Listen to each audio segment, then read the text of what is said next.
You've all spoken extensively about Fox News being a purveyor of disinformation, but CNN is right up there with them. With mainstream corporate journalists becoming little more than apologists and cheerleaders for the regime, is it time to finally declare that the canon of journalistic ethics is dead or no longer operative? It's too bad. It's time for lunch. I think you're describing a different channel than the one that I watch. But I understand that that is a popular right-wing narrative about CNN. When Benjamin Hall, the Fox correspondent, was wounded in Ukraine, the news crews at CNN and the New York Times stopped what they were doing, and they tried to help.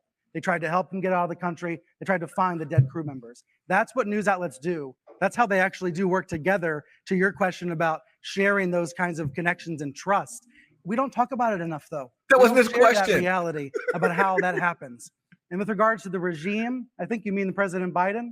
The last time I spoke with a Biden aide, we yelled at each other. So that's the reality of the news business that people don't see, that people don't hear. They imagine that it's a situation that simply is not.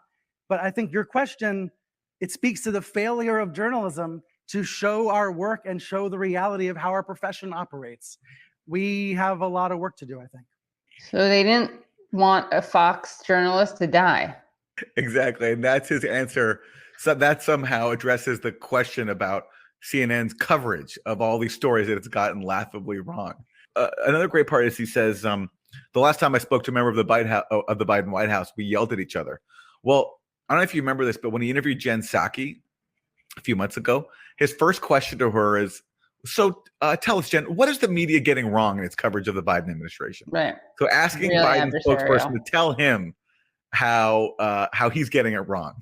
That's the closest that he gets to, right? He does say that they admit it's important to admit when you're wrong. Right. So yes. tell me how you'd like us to cover you more effectively in a more flattering light. Exactly. Help me help you.